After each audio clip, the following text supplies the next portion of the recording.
네, 오늘 주신 말씀은 사도행전 13장 22절 23절 그리고 사무엘상 17장 32절 39절까지 말씀입니다. 먼저 사도행전 말씀부터 제가 봉독하겠습니다. 패하시고 다윗을 왕으로 세우시고 증언하여 이르시되 내가 이새의 아들 다윗을 만나니 내 마음에 맞는 사람이라 내 뜻을 다 이루리라 하시더니 하나님이 약속하신 대로 이 사람의 후손에서 이스라엘을 위하여 구주를 세우셨으니 곧 예수라.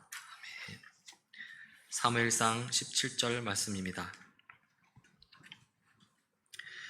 다윗이 사울에게 말하되 그로 말미암아 사람이 낙담하지 말 것이라 주의 종이 가서 저 블레셋 사람과 싸우리이다 하니 사울이 다윗에게 이르되 네가 가서 저 블레셋 사람과 싸울 수 있으리니 싸울 수 없으리니 너는 소년이요 그는 어려서부터 용사임이니라.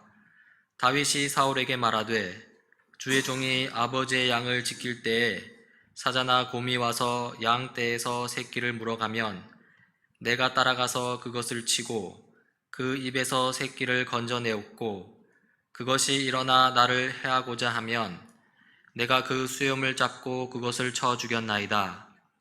주의 종이 사자와 곰도 쳤은즉 살아계시는 하나님의 군대를 모욕한 이 할례받지 않은 블레셋 사람 일이이까 그가 그 짐승의 하나와 같이 되리이다. 또 다윗이 이르되 여호와께서 나를 사자의 발톱과 곰의 발톱에서 건져내셨은즉 나를 이 블레셋 사람의 손에서도 건져내시리이다. 사울이 다윗에게 이르되 가라 여호와께서 너와 함께 계시기를 원하노라. 이에 사울이 자기 군복을 다윗에게 입히고 노투구를 그의 머리에 씌우고 또 그에게 갑옷을 입히매 다윗이 칼을 군복 위에 차고는 익숙하지 못하므로 시험적으로 걸어보다가 사울에게 말하되 익숙하지 못하니 이것을 입고 가지 못하겠나이다 하고 곧 벗었더라. 아멘. 여러분, 제가 강단에 딱 서니까 그 수련회 광고하는 줄로 또 아시는 분 계실까요? 예, 내년 수련회가 1년도 채 남지 않았습니다. 지금부터 부지런히 준비해야 되겠습니다. 지난 수련회 기간 동안에 우리가 말씀과 삶 나눔을 통해서 정말 많은 은혜를 받았습니다. 오늘 이 시간도 연이어서 그런 은혜의 시간이 되었으면 좋겠습니다. 제가 주일날 말씀을 전하는 게 오늘 이제 세 번째인데요. 첫 번째는 창세기의 요셉 이야기였습니다. 두 번째는 다니엘과 세 친구의 그 다니엘서를 가지고 말씀을 좀 나눴었는데요. 네, 모두 다 성경 속 인물입니다. 실제로 하나님과 동행하면서 그 현실을 살아가는 우리 신앙의 선배들의 모습을 보면서 그분의 믿음을 좀 배우는 시간들을 갖기 위해서였습니다. 고등학교 학창 시절, 그러니까 제가 고3 때쯤 있죠. 거의 대부분 학교들은 그 즈음에 그 명문대에 진학한 모교 출신의 재학생들이 방문을 해서 우리 학교에 입학하려면 이렇게 공부해야 돼 라고 하는 어떤 그런 조언을 해주곤 했습니다. 모두 다 멋진 선배의 그 말에 귀를 기울여서 귀를 쫑긋하고 들었던 그런 기억이 납니다. 근데 그때 뒷자리에 앉아있었던 껄렁껄렁한 친구가 와서 자신한테는 잘 와닿지 않아서였던 건지 야, 저런 선배보다는 인생 완전히 망친 놈이 와서 나처럼 살지 말라. 그럼 이 꼴 난다 라고 이런 참회의 고백을 들려주는 그런 선배가 오면 더 효과적일 것이다 라고 이야기했던 게 기억이 납니다. 근데 이게 무려 39년 전의 이야기인데 이게 왜 기억이 나는지 잘 모르겠어요. 아무튼 오늘 살펴볼 우리 성경성 주인공이 바로 이 두 가지를 한 몸에 다 지니고 있는 아주 보기 드문 분입니다. 정말 모시기 어려운 분을 제가 모셨습니다. 바로 다윗입니다. 다윗은 교회를 다니지 않는 사람들도 너무 잘 알고 있을 만큼 유명한 인물이죠. 오늘 본문에서 읽은 것 같이 옛 버전에서 본다면 신구약을 통틀어서 하나님 마음에 합한 자라고 표현을 합니다. 오늘 하나님 마음에 맞은 자라고 얘기를 하지만 좀 예전에 그런 개혁 성경을 들어보면 저는 근데 이게 좀 더 와닿아서요. 하나님 마음에 합한 자라는 이런 그런 참 칭송을 정말 받고 있는데, 얼마나 위대한 사람이라면 성경 속에서 그 수많은 인물들 중에서 가장 첫 번째로 좀 꼽히기도 하고 하나님 마음에 합한 자라고 인정을 받을 수 있었을까 참 되게 궁금합니다. 다윗이라는 이름이 구약 성경에 한 600번 정도 나온다고 해요. 신약에는 한 60번 정도 거론된다고 합니다.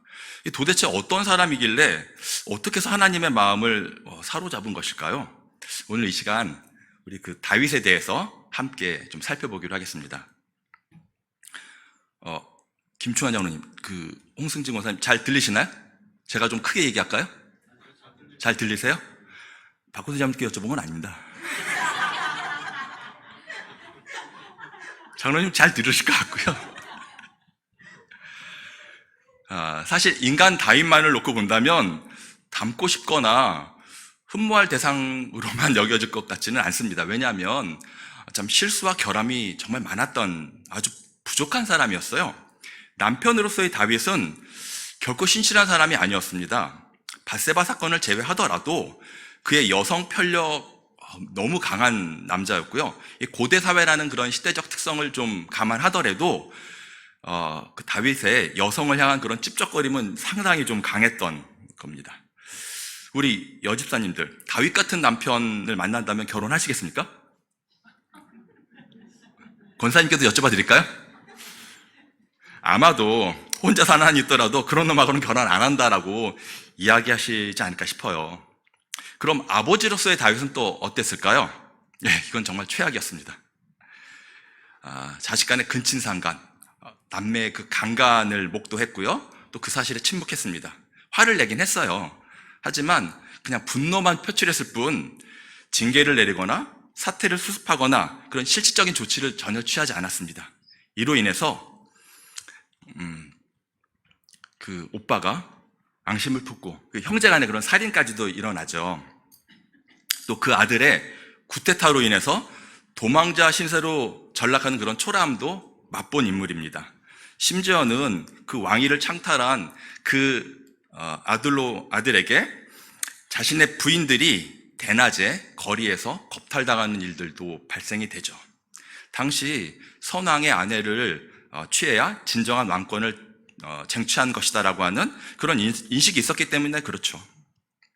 지도자로서도 한번 다윗을 본다면 이것도 역시 낙제점 같아요. 아니, 정말 이해가 안 되는 우리아 사건, 이게 목숨 걸고 전쟁터에 나간 그 부하를 정말 그 충신을 자기 험을 덮고자 죽음으로 내몰았던, 이건 정말이지 이해가 아니라 용서가 안 됩니다. 진짜. 우리아는 다윗이 왕이 되기 전부터도 오랫동안 알고 있었던, 다윗을 도왔던 정말 전우이고 충복이었어요. 그런 부하한테 이런 짓을 할 수 있다는 것은 사실 거의 인간의 탈을 쓰고 할 수 있는 짓이 아니라고 정말 생각이 듭니다. 이런 이제 다윗을 좀 봤을 때 생각보다 훨씬 좀 형편없는 사람인 것 같아요. 이쯤 되면 갑자기 우리한테 좀 자신감이 생깁니다. 내가 다윗보다 좀 나은 것 같은데? 아니, 적어도 난 옆집 여마를 탐하거나 그런 불륜을 저지르지는 않았잖아. 응? 또 살인교사죄하고는 그건 거리가 멀고, 자식들도 다윗보다 좀 잘 키운 것 같은데? 예, 맞습니다. 제가 보기에도 우리 교회 집사님들, 장로님, 권사님들 모두 오늘의 그 다윗보다 훨씬 더 성숙하시고 온전한 삶을 살고 계신 것 같습니다. 인정합니다. 정말 그렇습니다. 그러니까 여러분도 하나님 마음에 합한 자라는 칭함을 받을 가능성이 충분히 있는 것 같습니다. 아니, 다윗보다 사실 낫잖아요. 좀 겸손하게, 적어도 다윗보다 못하시지 않잖아요. 지금 오늘 보니까. 근데 이런 허물투성인 다윗의 모습, 근데 어떻게 하나님 마음을 사로잡은 걸까요?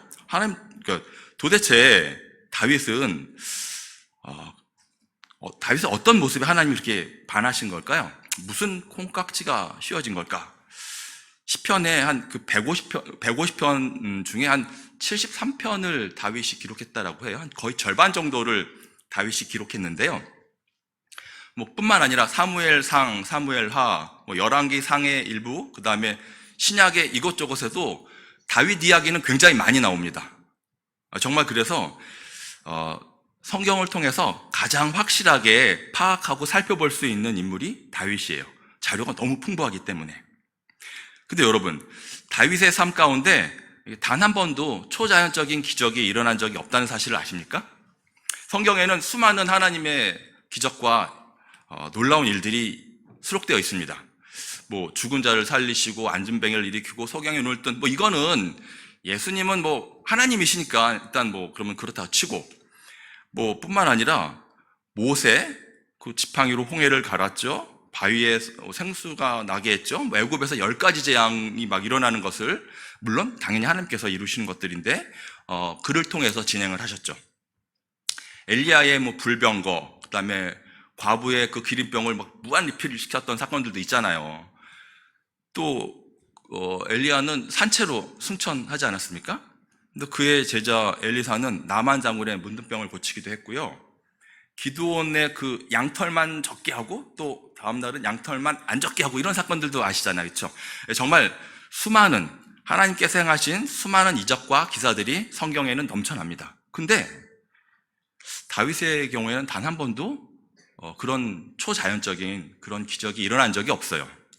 여러분 혹시나 10대 꼬마였던 그 시절, 오늘 본문을 살펴봤던, 오늘 본문에서 봤던 그 꼬마 소년이 거인 골리앗을 무찌르는 사건을 기적이라고 혹시 말씀하십니까? 아니죠. 그건 기적이 아닙니다. 그저 준비된 놀라운 사실일 뿐입니다. 거기에 하나님의 은혜가 좀 임했다라고만 얘기할 수 있을 것 같아요. 그 당시 그 꼬마 다윗의 하는 일이 뭔지 아세요? 목동이었잖아요. 오늘 읽었던 것처럼. 사나운 맹수로부터 양떼를 지키는 일이었어요. 그래서 항상 주머니에는 물맷돌을 갖고 다녔죠. 그래서 사자와 곰 같은 그런 맹수가 나타났을 때 그 물맷돌을 던져서 양들을 보호하고 그런 일들을 했었죠. 그건 수없이 반복하고 연마한 정말 기술이었어요. 그죠? 갑자기 이루어졌던 것들이 아니었거든요. 단 한 번에 맹수의 머리를 딱 맞추는 그 능력을 계속해서 기르고 함양했던 거죠. 다윗은 양을 지키는 그런 맹수와 싸우는 그런 과정에서 하나님의 능력을 경험했습니다. 맹수들로부터 자기를 지키신 하나님, 나를 보호하시고 지켜주시는 하나님의 그 임재를 날마다 느끼면서 살아갔던 거예요. 그래서 그에게는 사람들에게는 들리지 않는 하나님의 음성이, 하나님의 말씀이 우렁차게 울부짖는 그 맹수의 울부짖음보다 훨씬 더 크게 들렸다는 거죠. 양들을 잡아먹으려고 사납게 달려드는 그런 사자나 하나님을 비웃으며 조롱하는 거인 골리앗이나 다윗이 보기에는 한낱 똑같은 짐승밖에는 보이지 않았던 겁니다. 그 사울 왕이 하사한 불편한 그 갑옷, 투구, 그리고 질질 끌리는 칼, 이거를 사양하고 본인이 자신 있게 갈고 닦아온 경쟁력 있는 무기를 가지고 전쟁터로 향한 겁니다. 꼬마라고 업신여겼던 골리앗의 그 자만이 패착이었을 뿐 이건 정정당당한 싸움이었습니다. 여기서 하나님께서 뭐 강권적으로 역사하셨던 뭐 그런 일들이 없어요. 그냥 어떻게 보면 실력으로 당당하게 이긴 것 뿐입니다. 근데 여러분 아직도 그 꼬마가 그 골리앗 그게 아직도 기적이라고 막 좀 인정이 안 되시는 분 계십니까? 좋습니다. 그러면 제가 좀 더 얘기하겠습니다. 자, 그럼 법학을 전공해서 4년간 열심히 공부하고 성실하게 준비한 우리 김한주 장로님이, 아니, 그 당시 때 김한주 청년이 사법고시에 합격한 거를 여러분들 그걸 기적이라고 생각하십니까? 그렇게 얘기하지 않죠. 그렇죠? 열심히 준비하고 노력한 자연스러운 결과지 않습니까? 다만 그런 상황 가운데 다른 일이 일어나지 않도록 보호하시고 지키신 하나님의 은혜가 있었다라고 얘기하죠. 우리가 그래서 그거를 은혜라고 이야기하죠. 기적이라고 얘기하지 않죠. 기적은 저나 여러분처럼 법의 법자도 하나도 모르는 사람이 어떻게 그냥 사법고시를 한번 시험 봤는데 우연찮게 합격했다. 이게 기적인 거죠. 이런 일은 일어나지도 않죠. 실제로 일어날 수가 없습니다. 왜냐하면 사법고시가 폐지된 지가 오래됐어요. 다윗과 골리앗의 전투, 이 다윗의 물맷돌, 이 부분도 기적이라고 볼 수 없습니다.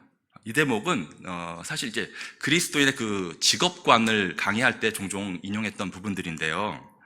이 분야 저 분야를 막 돌아다니면서 헤매는 게 아니라 한 분야에 좀 집중해서 파고들 때 전문성을 좀 확보할 수 있고, 그래서 전문 영역에 깊이 들어갈 때 우리는 그것을 이제 몰입이라고 얘기하잖아요.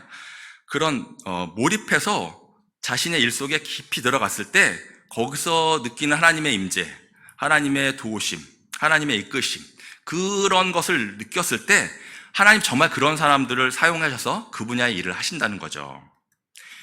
건축 분야에 몸을 담은 지가 제가 한 30년이 됩니다.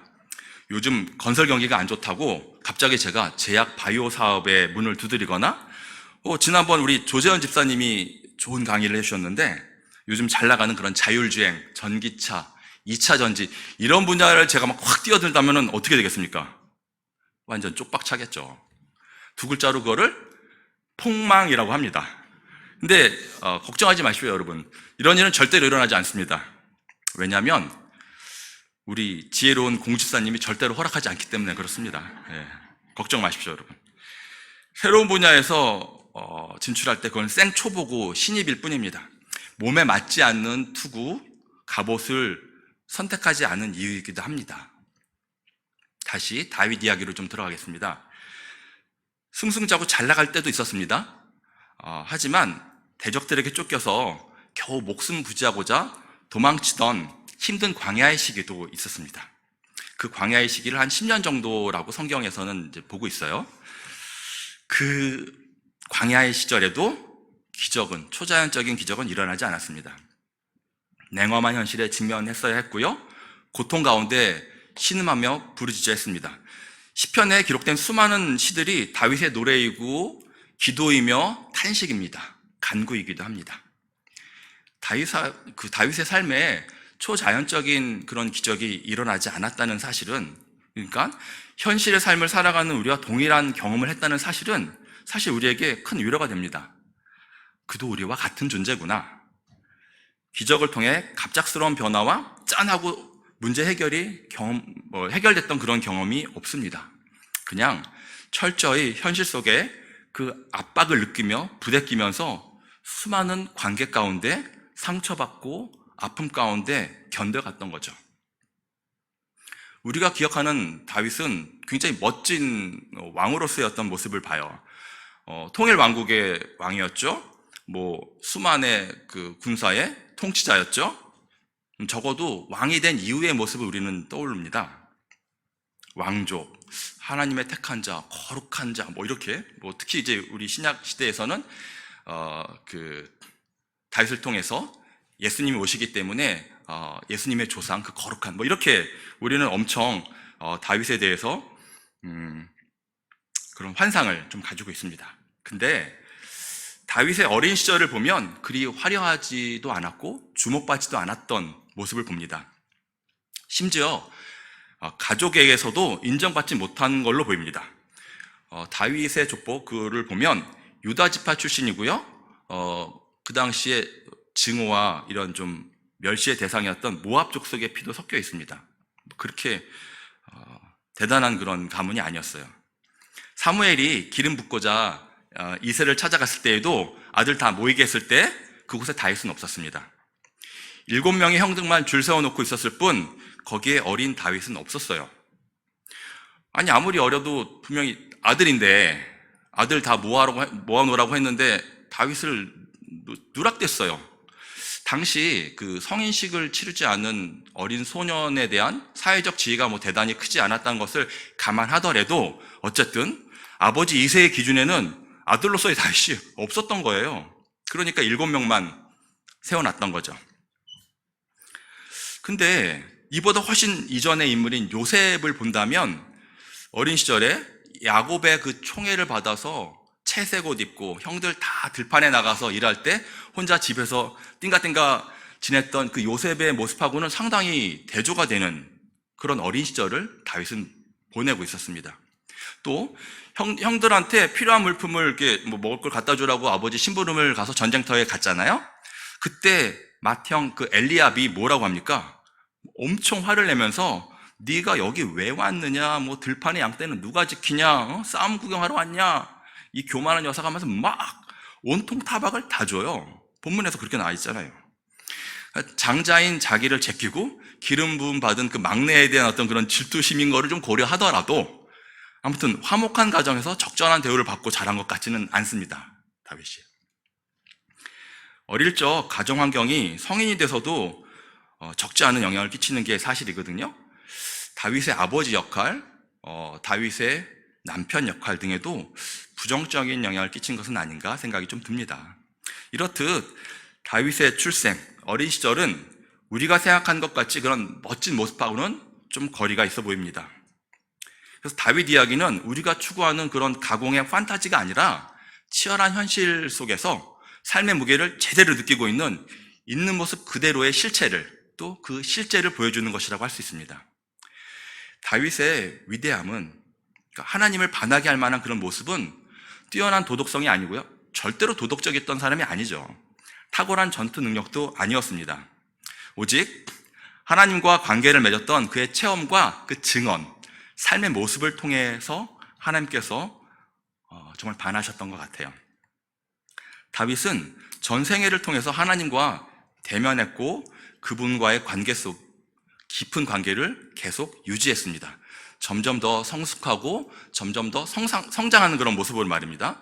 시편 3편을 한번 좀 띄워주시겠어요? 예.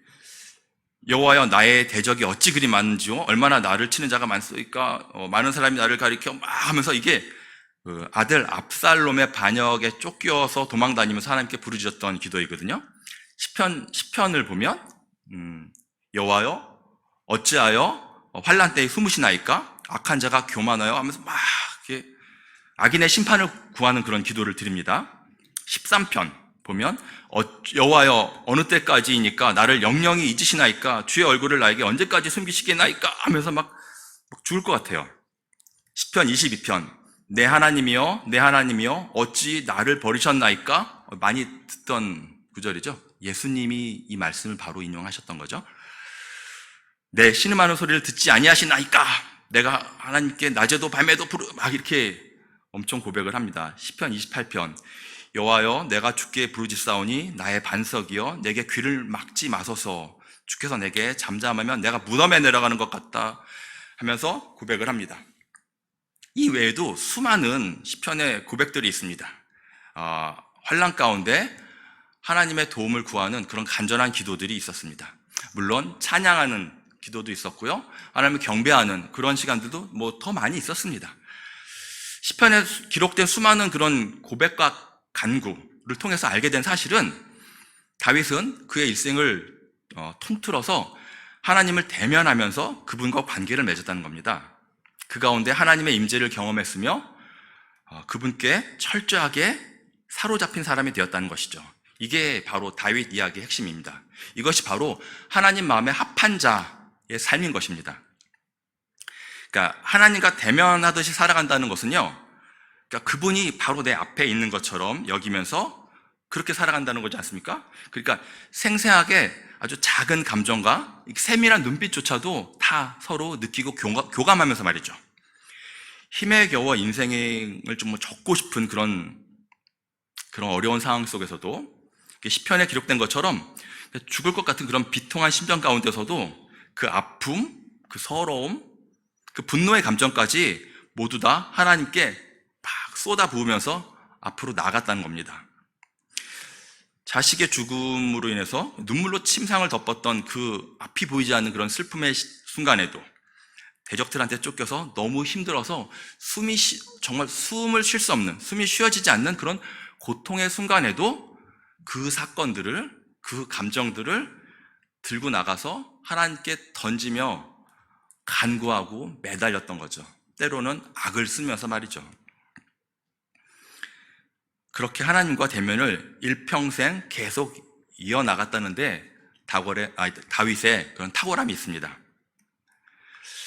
하나님은 아마도 다윗의 이런 모습에 반하신 게 아닌가 싶습니다. 우리는 하나님을 저 높은 곳에 거룩한 우주 만물을 창조하시고 우리가 도저히 범접할 수 없는 어마무시하게 정말 높은 어떤 분으로 여기고 있는 것 같아요. 마치 대제사장이 그 방울 달고 바짝 긴장해서 고개 숙이고 지성소에 들어갔을 때 어떤 그런 모습처럼, 왜 부정타면 바로 죽잖아요. 그래서 그 끈으로 잡아 당겨서 그냥 그 시체를 꺼내오는 거잖아요. 그런 어떤 긴장감으로 하나님을 대하고 있는 것은 아닌가 싶습니다. 하나님이 우주 만물의 창조주이신 건 맞습니다. 네, 이 세상의 주인이십니다. 우리가 감히 범접할 수 없는 그런 거룩한 분이신 것도 다 맞습니다. 하지만 우리는 그분의 하인이 아닙니다. 그분은 또 괴팍한, 또 성질 더러운 주인이 아니십니다. 다윗은 그걸 꿰뚫고 있었던 거죠. 우리는 그분의 아들입니다. 말도 안 되는 놀라운 지위를 그분께서 주셨어요. 사용하라고, 누리라고. 근데 우리는 일단 먼저 굉장히 격식을 차려요. 일단 뭐 헝클어진 모습, 뭐 이렇게 뒤틀려진 뭐 이런 것들을 일단 다 정리정돈하고 좀 손님을 맞이하는 것처럼 그분을 모시려고 해요. 상처받은 감정이 좀 누그러지고 나름 어떤 문제 해결이 조금 보이려고 한다면 이제 그때서야 이제 한번 좀 정신을 차리고 하나님께 구하려고 하는 그런 시도를 가져요. 근데 문제는 그 시기가 생각처럼 그렇게 쉽게 찾아오지 않는다는 겁니다. 정리되지 않은 채로 또 실마리가 보이지 않은 상태가 생각보다 오래 지속됩니다. 그러니까 하나님을 찾는, 하나님께 나가는 그런 시도도 자꾸 미루어지게 되는 거죠. 하지만 예수님의 십자가 보혈을, 그 구속을 경험하지도 못한 3000년도 더 전의 인물인 다윗은 이미 알고 있었어요. 나의 감정, 나의 필요, 나의 소명, 이 모두를 하나님을 앞에 모셔두고 대면하듯이 노래하고 부르짖고 간구했던 거죠. 막 다 쏟아 부은 거죠. 정말 친자식처럼 아들이 아버지한테 그렇게 나갔던 것처럼. 하나님께서 다윗을 마음에 들어한 이유가 바로 여기 있다라고 저는 생각합니다. 아버지를 전적으로 신뢰하는, 전적으로 따르는 아들을 사랑하지 않는 아버지가 어디 있겠습니까? 여러분, 그 하나님을 이용하는 것과 하나님 속으로 들어가는 것의 차이를 아십니까? 그것이 사울과 다윗의 차이였습니다. 그것이 하나님이 버리신 사람과 하나님 마음에 합한 자, 그래서 사용하신 자의 그런 차이이기도 합니다. 우리는 고난 가운데 깊은 통찰력을 얻기도 합니다. 고통 속에서 내 자신이 깎여지고 다듬어지기도 합니다. 그 시기를 성경에서는 광야라고 합니다. 성경에는 세 가지의 광야 이야기가 좀 나옵니다. 첫 번째, 모세의 광야 이야기인데요. 40년 동안 광야 생활 속에서 이스라엘 백성이 우상과 살아계신 하나님을 분별하는 훈련을 받죠. 이 40년 동안 자그마치. 그래서 하나님을 경배하는 법을 제대로 배웁니다. 그래서 하나님 앞에 온전히 살아갈 수 있는 그런 준비 기간을 가져요. 40년 동안. 예수님의 광야 이야기에서는요, 우리 주님이 그 영성을 어떻게 가지시는 건지에 대해서, 즉 하나님을 이용하는 것과 하나님 속으로 들어간 것에 대한 분별력을 보여주십니다. 그걸 통해서 예수님이 우리의 친구를 넘어서 우리의 구세주가 되는 그런 준비 기간을 가지십니다. 사단이 세 가지 유혹을 했잖아요. 돌로 떡으로 만들으라고, 그리고 성전 높은 곳에서 뛰어내리라고, 그리고 온 세상에 그 부귀영화를 다 줄 테니까 나한테 절하라고, 막 이렇게 유혹을 했잖아요. 사실 저 이걸 좀 깊이 좀 묵상을 하면서, 야, 사단이 정말 뛰어나다라는 생각들이 드는 거예요. 아니, 그거 뭐 돌로 떡국, 뭐 그게 뭐 대단한 거겠습니까? 뛰어내리는 게. 근데 사단은 예수님의 실체를 제대로 알고 있었던 거예요. 하나님의 아들인 것을, 그분의 능력을 알고 있었던 거죠. 그러니까, 야, 너 그렇게 고개 숙이고 찌질하게 있지 말고 네 능력을 보여줘. 너의 능력을 사람들 앞에 펼쳐 보이라고. 너 그런 능력 있잖아. 하나님한테 기도하고 또 하면, 네가 사실 하나님이잖아 하면서 얼마든지 자신의 능력을 펼쳐 보이게끔 북돋은 거죠. 근데 예수님이 그 힘 자랑하러 오셨습니까? 이 땅에? 그게 아니잖아요. 온 인류의 죄를 대신 짊어지는 속죄의 제물로 오신 거고요. 또 그렇기 때문에 하나님 앞에 거룩한 화목 제물로 드려지는 그런 목적으로 이 땅에 오신 거잖아요. 근데 사단의 그 유혹은 그런 거죠. 너 실체는 정말 막강한 능력이 있잖아. 예수님의 능력을 북돋우면서 본연의 임무로부터 거리가 점점 멀어지게끔 만드는 그런 책략이었다는 생각들이 드는 겁니다. 정말 굉장히 지혜로운 사탄입니다. 근데 예수님의 선택은 그렇지 않으셨죠. 그분이 얼마든지 심자랑하실 수 있었죠. 그분의 능력은 우리가 굳이 말해야 되겠습니까? 심자랑을 오신 낙하산 타고 온 대기업 회장 아들 정도의 수준으로 그쳤을 거예요, 아마 심자랑을 했다면. 하지만 예수님은 그렇지 않으셨죠. 내려놓으시고 본연의 임무, 십자가의 죽음을 선택하셨고요. 그래서 그분 안으로 들어가서 그분의 본래의 의대도로 사역을 완수하셨습니다. 다윗 광야 이야기가 이제 세 번째인데요. 대적들한테 쫓겨서 거의 정말 한 마리 사냥감 신세로 전락한 젊은 청년을 우리는 보게 됩니다. 여기에 이제 두 가지 갈림길이 있어요. 하나는 하나님을 원망하고 저주하고 하면서 평생을 그렇게 살아가는 방법 하나와, 다른 하나는 그의 뜻을 구하고 기도하며 매달리는 삶. 그 두 가지 경우 중에 기도하고 무릎 꿇고 살아가는 그 거룩한 선택을 하는 다윗을 우리는 만나보게 됩니다. 광야는 위험과 죽음이 공존하는 곳이기도 하지만요, 맞이하는 태도에 따라서 하나님의 위대한 신비나 그 경이로움, 또 삶의 소중한 것을 깨달을 수 있는 또 좋은 그런 곳이기도 합니다. 모든 영성가들은 광야에서, 또 광야의 시기에 더 깊은 통찰을 얻기도 하고 한 단계 올라서기도 합니다. 바로 다윗이 그랬습니다. 오늘을 사는 우리에게도 현실의 광야가 있습니다. 또 광야의 시기가 있습니다. 우리 교회에서 힘겨운 시기, 광야를 걸으시는 분들이 누가 계실까요? 몇몇 분들이, 아니 많은 분들이 계시죠. 그 중에 우리는 저뿐만이 아니라 우리는 이옥 권사님을 좀 떠오릅니다. 수년째 남편의 투병 생활을 지켜보는 거, 아니 그 모든 수발을 짊어지는 거, 그 힘겨운 시간을 묵묵히 견디며 나가신다는 거, 이 광야의 시기, 이옥 권사님과 가족분들께 이 세상의 언어로는 말할 수 없는 주님의 위로가, 또 세상이 줄 수 없는 하나님의 은혜가 가득 임하시길 기도합니다. 다윗은 10년간의 그 광야 시기를 거치면서 하나님을 향한 그 마음이 더욱더 깊어졌어요. 그분을 대면하는 모습은 더욱더 선명해졌어요. 이스라엘 백성의 그 광야 40년 동안 하나님 백성으로 살아가도록 준비된 그런 시간인 것처럼 다윗의 광야 10년도 향후 그를 사용하실 하나님의 특별한 훈련 시간이었습니다. 정금같이 다듬는 그런 재련의 시간이기도 했습니다. 또한 예수님의 그 광야에서와 같이 하나님을 이용하는 것이 아니라 하나님 속으로 들어가 그분의 뜻을 이루려고 하는 철저히 준비되는 시간들이기도 했습니다. 하지만 이 광야 자체는 그냥 무대에 불과합니다. 광야에 있다고 해서 모두가 다 성숙해지는 것은 아닙니다. 도리어 더 나빠지기도 합니다.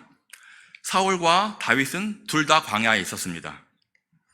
사울은 오직 다윗을 잡겠다고 살인을 위해 달려갔고요. 다윗은 하나님께로 달려갔습니다. 하나님을 피난처로 삼고 기도하며 정말 하나님을 만납니다.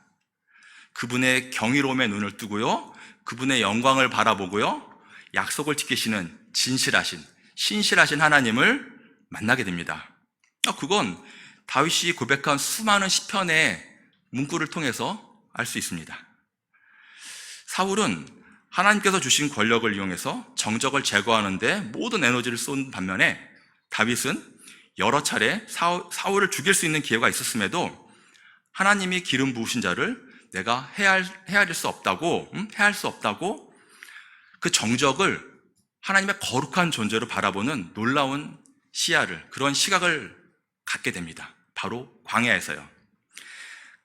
둘이 같은 광야의 시간을 광야에서 생활을 하였지만 전혀 다른 결과를 보여줍니다. 다윗의 또 하나의 타고남은 즉각적인 회개에 있습니다. 누군가 나에게 잘못을 지적했을 때 그것을 인정하고 받아들이는 것은 생각보다 쉽지 않습니다. 일단 좀 자존심이 상하고요. 인정하는 순간 더 큰 공격을 당해서 낮은 위치로 내려앉게 되지 않을까 하는 그런 걱정이 생깁니다. 요즘 뉴스에 등장하는 사람들의 어떤 그런 설전을 보면 정말 말문이 막힙니다. 좀처럼 자신의 잘못을 인정하고 받아들이는 사람은 없는 것 같습니다. 하지만 잘못을 인정하고 받아들일 수 있는 사람은 발전 가능성이 높은 사람입니다. 오늘 다윗이 바로 그런 사람이었습니다. 잘못을 인정하고 받아들이는 사람. 사실 이건 결혼 전에 공집사의 배우자 선정 기준이기도 했거든요. 그 말인즉슨 제가 잘못을 인정하는 건 몰라도 잘못하는 거는 제가 잘합니다. 사회적 지위가 높을수록 잘못을 인정하기가 좀 어렵습니다. 사람들 시선이 부담스럽죠. 소유한 것들, 이미 이루어놓은 업적들을 무너뜨리게 할까봐 두렵습니다. 그래서 사실 부인하고 다른 사람에게로 책임을 떠넘기고 회피하죠. 그러나 다윗은 달랐습니다. 나단 선지자의 질책에 바로 꼬꾸라졌어요.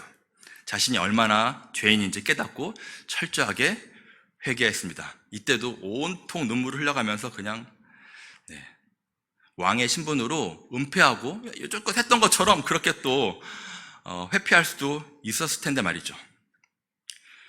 듣는 자와 듣지 않는 자, 들을 수 있는 자와 들을 수 없는 자, 그 출발은 처음에 비슷할지 몰라도 시간이 지남에 따라 그 차이는 점점 더 벌어지게 됩니다.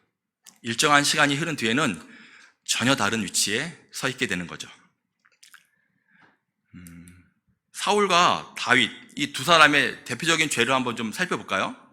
사울이 저지른 죄의 대표적인 것들 한 두 가지를 언급하면요. 전쟁 중에 제사장 역할을 자신이 대신했다는 거 하나 하고요. 또 전쟁에서 승리의 그 전리품을 가축 몇 마리를 좀 이렇게 얻었다는 사실이거든요. 이거 하지 말라고 하셨던 것들에 대한 불순종인 거죠. 그래서 사실은 이 불순종이 하나님께서 사울을 버리시는 그런 단초가 됩니다. 사울 입장에서는 좀 너무 과하신 것 아닙니까? 다윗을 좀 보십시오 하면서 막 이렇게 좀 사실 항변할 수도 좀 있잖아요. 그런 사울의 죄에 비해서 다윗의 죄는 방금 얘기한 것처럼 밧세바, 우리야, 그것뿐만 아니고요. 많이 있는데 특히 이제 적국 블레셋에 이렇게 투항하고 넘어가 버린 기억 나시죠? 그 두 번이나 그랬어요. 한 번은 미친 척하고 막 미친 연기해갖고 잘 탈출을 했고, 또 한 번은 자기를 따르는 군대 400명을 다 데리고 그냥 같이 용병으로 참전을 했단 말이에요. 이거는 사실 앞에 있는 그 간음죄와 그 살인교사보다 어떻게 보면 시대적인 상황을 본다면 이걸 더 크다고 얘기하시는 분도 있을 거예요. 보세요.